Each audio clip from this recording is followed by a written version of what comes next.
Hello, I'm Dr. Monique Novacek. I'm a gynecologist, obstetrician, and mastologist. I went to college at the University of Santo Amaro, did my residency in obstetrics and gynecology at the Vila Nova Cachoeirina Hospital and Maternity Hospital, and did my subspecialty in mastology at the Paralabidin Hospital. I also did a postgraduate course in integrative medicine, which is a subject I'm also passionate about.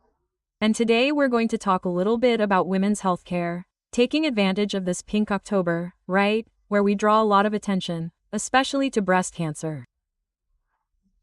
And recently we've also added more and more information about cervical cancer, right? So what is the Pink October movement? It was initially created in the United States, in the 90s, when the states saw that each state had an action to raise awareness about breast cancer and mammograms. But this was very divided. Then the National Congress decided to make October the official month for breast cancer awareness. And then, why the pink ribbon, right? So, you can see here that I'm wearing the symbol of Pink October.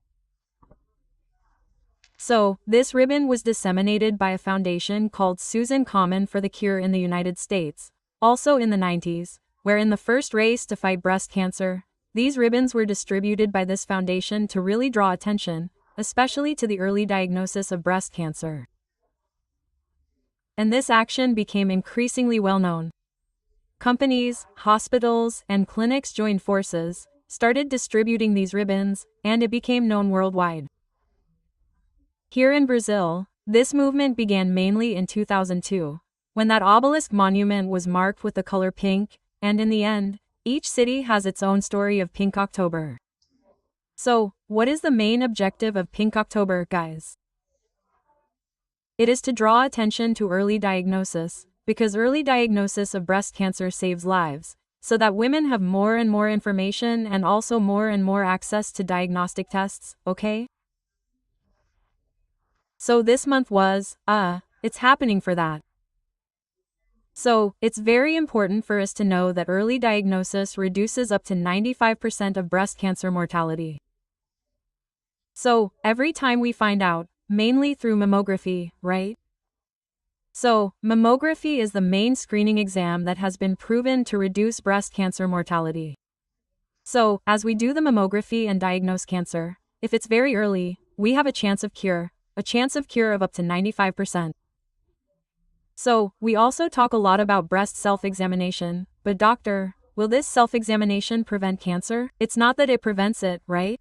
There are several factors that we use to prevent breast cancer, but every time a woman does a self-examination, so every month it's important for us to make the woman get to know her body, to feel her breasts, especially after her period.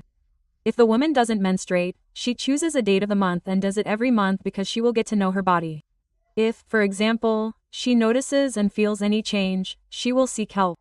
So, self-examination also serves to help women get to know their bodies, seek help, and if there is any change, we can start looking for a diagnosis, right? So, what are the main risk factors that we need to keep an eye on? So, we are increasingly talking about integrative medicine, also understanding that our actions make all the difference in our bodies, yes, especially in cancer. So, it is obvious that some women have a family risk. So, these women also start this diagnosis, this prevention before those who have a conventional risk, but we can greatly reduce our risks, mainly through regular physical activity. This is proven by scientific articles and research that already significantly reduces your risk. And also considering that this physical activity together with a balanced diet, reducing fats, processed products, combining lots of fiber and lots of vegetables, we can achieve much greater weight control. Why? Obesity is one of the main factors for breast cancer, especially during menopause. So, we associate regular physical activity, weight control, and reducing alcohol and smoking intake. When you are going to use any type of hormone, you should discuss it with your doctor, right? If it is plausible for you to use it or not and what your greatest risk would be. And always try to do preventive exams. And when they are indicated, we start with preventive exams, especially mammograms.